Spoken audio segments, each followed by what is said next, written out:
Square Enix has had their share of great games throughout the years. At one point in time, they just seemed to be churning out one-hit title right after the next, releasing many classics that have managed to withstand the test of time. This period is usually looked at as Square's golden age. They made so many great titles and franchises that are all still looked upon fondly to this day, which is a pretty impressive feat, and a lot of these franchises are still going rather strong. But naturally, like all good things, the golden age did come to an end. Square would still go on to release several epic titles, just not quite with the frequency and intensity as before. And then there came a time in the company's history when they always seemed to be involved in some sort of controversy, even development issue. Versus 13 got cancelled. Or switched to 15. Kingdom Hearts 3 took forever as a result, and I still remember the original 14, Final Fantasy 14, when it was released. Let's just say, we needed a Realm Reborn. Luckily though, it appears as though things are beginning to change, and for the better. We seem to be entering a time in which Square Enix has several awesome hit titles planned with not much breathing room in between. So I feel the question must now be asked. Are we entering yet another golden age of Square? Because it now seems as though every 3 to 4 months, we are getting a new game. Some sort of highly anticipated title to look forward to. And this doesn't show any signs of slowing down.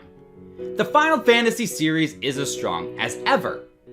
Kingdom Hearts is at the height of its popularity, and other legacy series like Dragon Quest still have plenty of games on the slate to be released.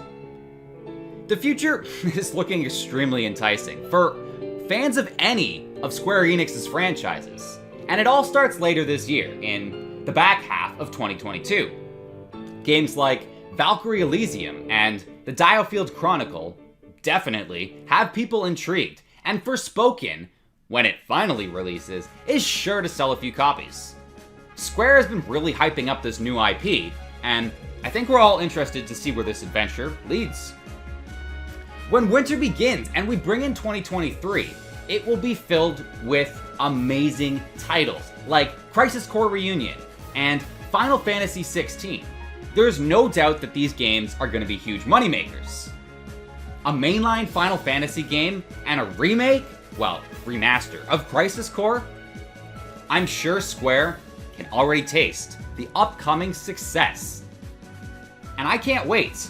And there's still so many notable titles that don't even have release dates yet.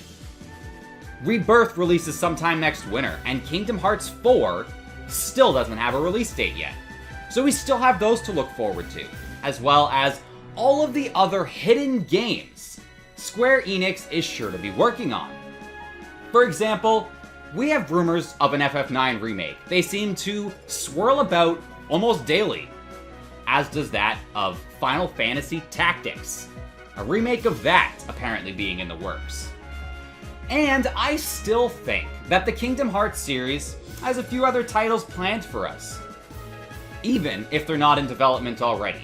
Titles like the infamous Verum Rex game that we know is going to happen at some point. Oh, and did I mention that during all of this, Square will likely drop another successful expansion to Final Fantasy XIV? Because that seems inevitable. That game's having so much success. But overall, I want to know what you think. Do all of these great titles and franchises signify another golden age upcoming for Square Enix? Or are we in a new type of age that requires its entirely own name? Just leave your thoughts and theories on anything Square Enix related. Feel free to like, share, or subscribe if you want more Kingdom Hearts or Square Enix related content. My name is Kathy, and as always, I hope you have yourself a fantastic day. May your heart be your guiding key, my friends, and happy gaming.